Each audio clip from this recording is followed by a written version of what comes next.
Hey Dragonflies, Mr. Madsen here. Time for another lesson with Kelso, and Kelso's right here next to me. So, last time, remember I reminded you about Kelso's poster, and that Kelso helps us solve two types of problems. Small problems and big problems, okay? And there's 9 ways for us to solve small problems, and he gives us those in his wheel. If you have a big problem, I want to remind you that you have to get help from an adult you trust.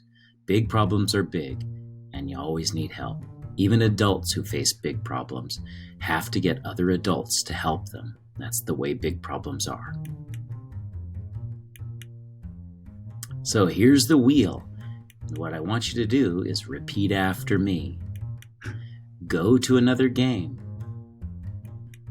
Talk it out. Share and take turns. Ignore it. Walk away. Tell them to stop.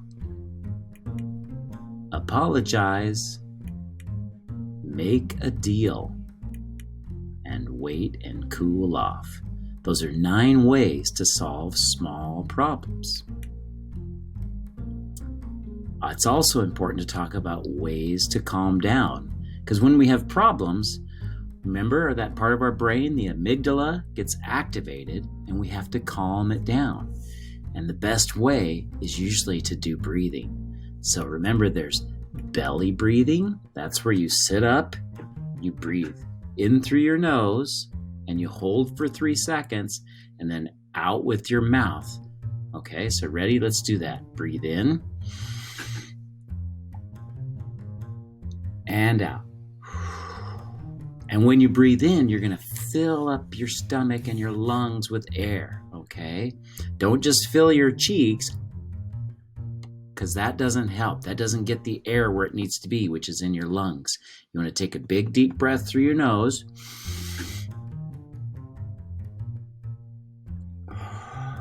And breathe out through your mouth. There's also balloon breaths. And if you remember these you start with your hands at your chest. And when you breathe in, you make a balloon. And you hold for 3 seconds, and then you let it out. Those are balloon breaths. We also have faucet breaths. And if you remember, this is where you fill up your fists with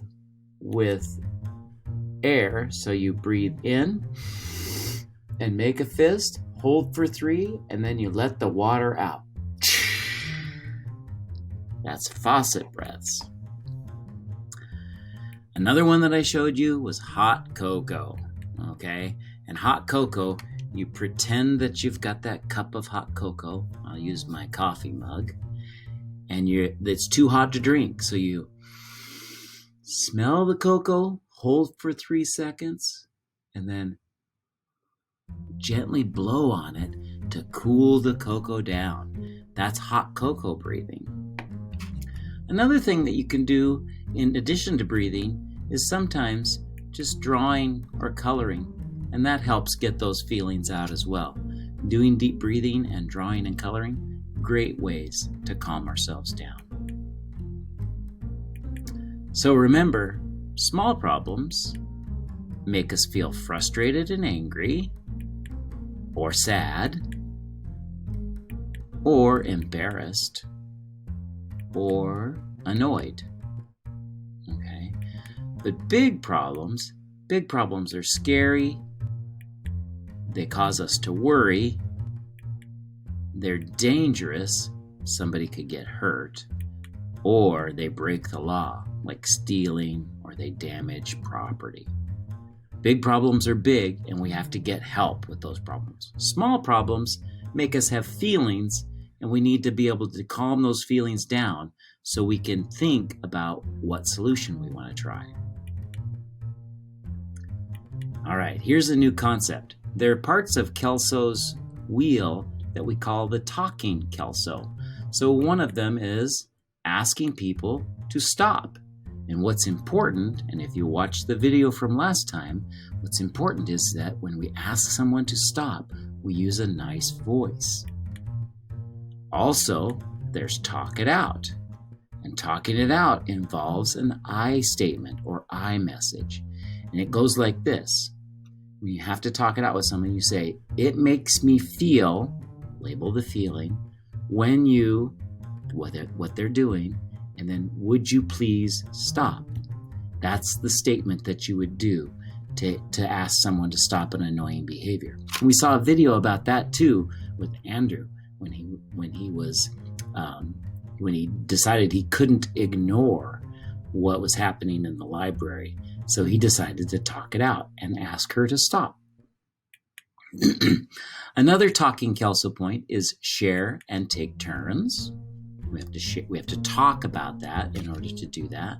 Like, was it Kevin and Andrew in the beginning of the movie where they were fighting over that ball and they had to decide, oh wait, we can take turns and make a deal as well. That's another Kelso choice. Another one would be apologize, say you're sorry. You have to use your words for that. And make a deal, using our words to make a deal. That goes with share and take turns a lot. So again, using an I message, okay? This is when you have to talk it out. You say, I feel, and then label the feeling, and usually it's sad, mad, annoyed, frustrated. And you have to say what the behavior is, and then would you please stop? The example I have here is, I feel sad when you call me by a different name. Please stop and call me my correct name. So you're labeling how you feel, you're labeling what they're doing, and you're asking them what you would like. There's also parts of Kelso's wheel that are quiet, where we don't use our words. So this would be ignoring, okay? And that's what Tamika did in the video. Or waiting and cooling off, or walking away, or going to another game. You might say, I'm not having any fun. I'm gonna go to another game when you use that strategy, but you wouldn't have to. You could just walk away and go to another game. Again, walk away and go to another game, really similar, okay? So last time, the video showed two boys who had to learn how to share and take turns. Let's take a look. Like Kevin and Andrew arguing about whose ball that is. They were able to handle that pretty quick. Hey, I got an idea. I play with it now, and then you can play with it after. Okay. So that was a talking Kelso choice. They made a deal. They also decided they could share and take turns. Then we saw someone practicing ignoring, and ignoring is the hardest thing that Kelso asks us to do. Let's watch that one. Emma, Tanika, and the rest of their class were in the library. They were supposed to be reading. Tanika was, but Emma was annoying Tanika and making it hard for her to read. Tanika wanted Emma to stop. At first, Tanika told Emma to shush, but that didn't stop her. Tanika knew she was smart enough to handle this. The way she did it was to ignore Emma.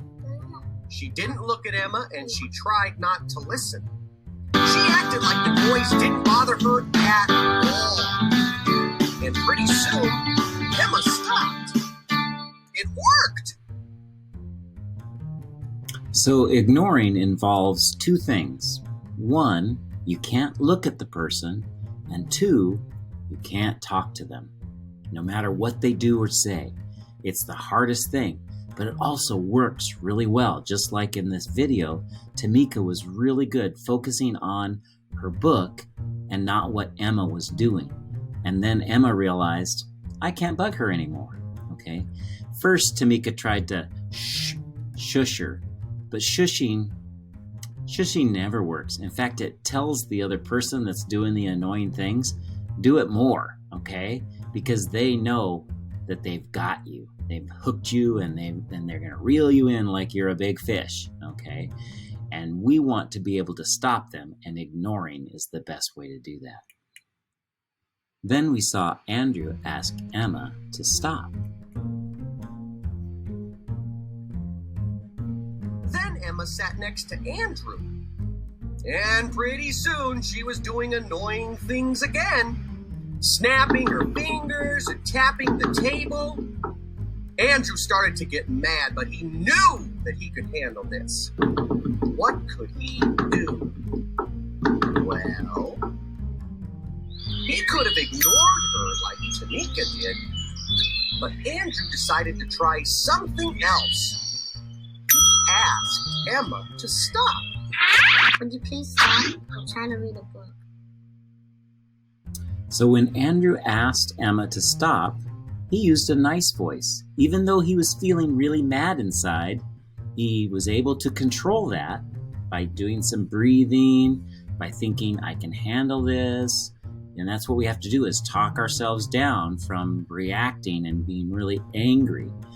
And he was able to say, would you please stop? I'm trying to read my book, which is an iMessage, okay? So here's your directions, dragonflies. I want you to watch the next video that's attached to this lesson and complete the Flipgrid activity and record a response.